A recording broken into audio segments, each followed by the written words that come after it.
വരുന്നമ്മേ ഒരുങ്ങട്ടെ. എത്ര നേരായി? കുളിക്കാൻ കയറിയ 1/2 മണിക്കൂർ, ഒരുങ്ങാൻ കയറിയ 1.5 മണിക്കൂർ. ബുക്കെല്ലാം ഇട്ടേക്കുന്ന കണ്ടില്ലേ? അടുക്കി പെറുക്കി വെക്കണമെന്ന് എപ്പോഴും പറയുന്ന. ഇന്നലെ തയ്ച്ച തുണി മൊത്തം അവിടെ കിടക്കാം. ഇനി അത് കൊടുക്കണം. കട തുറന്നു കാണും. വേഗം കേട്ടാ.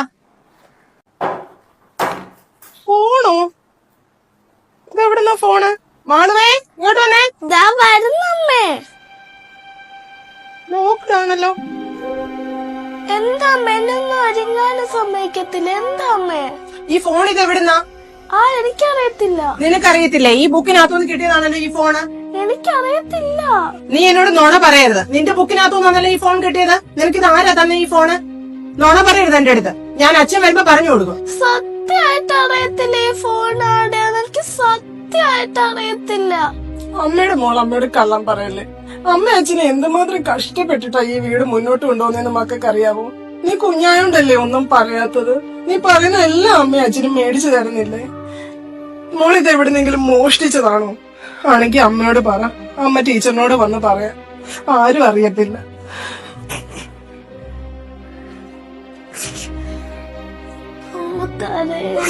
ഞാൻ പറയാം. അച്ഛനോടും പറയില്ല, ടീച്ചറിനോടും പറയില്ല. ഈ ഫോൺ എനിക്കൊരു അങ്കിള് തന്നെ. ആരോടും പറയില്ല.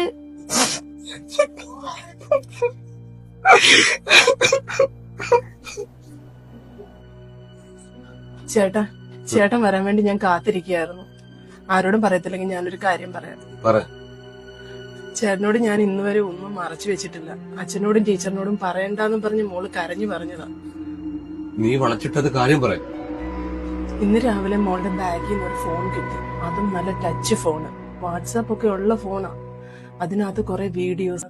അവളോട് ചോദിച്ചപ്പോ അവള് പറയാ ഒരു അങ്കിള് കൊടുത്തത്, അതും ബലമായിട്ട് പിടിച്ചു കൊടുത്തതെന്ന്. ഇത് ആരോടെങ്കിലും പറഞ്ഞ കൊന്ന് കെട്ടിത്തൂക്കുന്ന നമ്മളോട് പറഞ്ഞേക്കുന്നത്. ഇന്ന് ഞാൻ ജോലിക്ക് പോയിട്ട് എനിക്ക് അവിടെ ഇരുന്ന് ജോലി ചെയ്യാൻ പറ്റിയില്ല ഏട്ടാ. കയ്യും കാലും വിറയ്ക്കായിരുന്നു. ആരോട് പറയണോന്ന് അറിയത്തില്ല. ചേട്ടൻ വരാൻ വേണ്ടി ഞാൻ കാത്തിരിക്കുകയായിരുന്നു. പോലീസിൽ പറയണോ, നാട്ടുകാരോട് പറയണോ, ഒന്നും അറിയില്ല. എന്ത് ചെയ്യണമെന്ന് ഒരു ഐഡിയ ഇല്ല ചേട്ടാ. ഇന്നാ ഫോൺ കിട്ടിയതുകൊണ്ട്. ഇല്ലെങ്കിൽ നമ്മുടെ കുഞ്ഞിനെ നമുക്ക് നഷ്ടപ്പെട്ടാന്. അയാൾ അവളെ പിച്ച് ചിന്തിയാന്. നീ വിഷമിക്കണ്ട. ഇത് നിനക്ക് തന്നെ പരിഹരിക്കാവുന്ന കാര്യമുള്ളൂ. ഈ കാലഘട്ടത്തില് നിനക്കുള്ള അമ്മമാര് ഇങ്ങനെ കാര്യങ്ങൾ നേടാൻ പഠിക്കണം. നീ ധൈര്യമായിട്ട് മുന്നോട്ട് പോകും. നിന്റെ പുറകെ ഞാനുണ്ട്.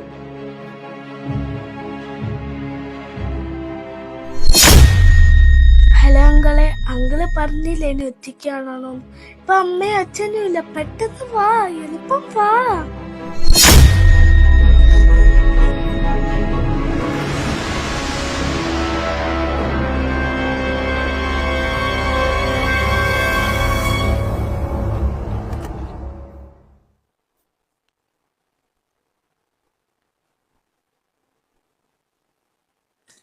എന്തോ സുന്ദരിയാണ് നിന്നെ കാണാൻ. അങ്ങൾ അയച്ചെന്ന വീഡിയോ കണ്ടായിരുന്നു.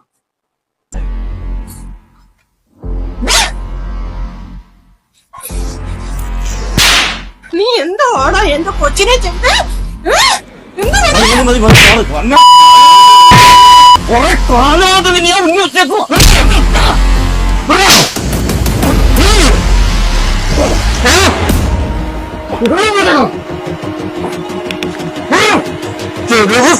നിന്നെ എനിക്ക്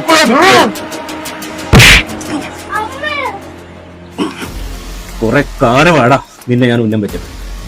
ഇനി നീ പുറം ലോകം കാണത്തില്ല. നീ ഒലത്തും. എടാ എത്ര ഞാൻ ചെയ്തോട്ട് അറിയുന്നത് പോലെ പുഷ്പം പോലെ ഞാൻ ഊരി വിടുവാ. നീ ഇതിനകത്തൊന്നും ഊരി. നിന്നെ പോക്സോ കേസിനകത്ത് ഞാൻ പെടുത്തുന്ന എങ്ങനെയാണെന്ന് കാണിച്ചു തരാം. നിങ്ങളെ മേടിക്കണ്ട.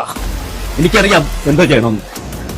നിങ്ങളുടെ കുഞ്ഞിന്റെ പേര് പോലും വലിയ നിനക്കൊന്നുണ്ട് പോലീസുകാര്. കണ്ടില്ലേ, തക്ക സമയത്ത് ഈ അമ്മ പ്രതികരിച്ചതുകൊണ്ട് ആ കുഞ്ഞിനെ നമുക്ക് രക്ഷിക്കാൻ പറ്റും. പലരും ഇത് പുറത്തു പറയത്തില്ല. എന്റെ കാരണം പെൺകുഞ്ഞാണ്. നാളെ അവക്കൊരു വിവാഹമുണ്ട്. ആരെങ്കിലും അറിഞ്ഞാൽ എന്താകും? ഒന്നുമില്ല, ഒന്നും ആവില്ല. നമ്മൾ പ്രതികരിച്ചില്ലെങ്കിൽ ഇതുപോലുള്ള കാപാലികന്മാർ ഇനിയും ഉണ്ടാവും. അതുപോലെ തന്നെ ഒരു ദിവസം 1 മണിക്കൂറെങ്കിലും നമ്മുടെ മക്കളോടൊപ്പം ചെലവഴിക്കുക. അവരെ കേൾക്കുക, അവരുടെ സൗഹൃദങ്ങളെ കുറിച്ച് അന്വേഷിക്കുക, അവർ വരുന്ന വഴിയിലുള്ള അവരെ കാണാൻ വേണ്ടി വരുന്നവരെയും കേൾക്കുന്നവരെയും എല്ലാം വിശദമായി ചോദിച്ചറിയുക. അതുപോലെ തന്നെ അവരുടെ ബാഗുകൾ പരിശോധിക്കുക. പിന്നെ അവർ മൊബൈൽ എല്ലാ കുഞ്ഞുങ്ങളും മൊബൈൽ യൂസ് ചെയ്യുന്നുണ്ട്. ഒരു ദിവസം അവരെന്തൊക്കെ കണ്ടു, യൂട്യൂബിലും ഇൻസ്റ്റയിലും FB-യിലൊക്കെ കയറി എന്തൊക്കെയാണ് അവർ സെർച്ച് ചെയ്തിട്ടുള്ളത്, ഇതെല്ലാം നമ്മൾ പരിശോധിക്കണം. കാര്യം നമ്മുടെ മക്കളെ സംരക്ഷിക്കാൻ നമ്മൾ മാത്രമേ ഉള്ളൂ. എല്ലാവർക്കും നല്ലത് മാത്രം പറയട്ടെ.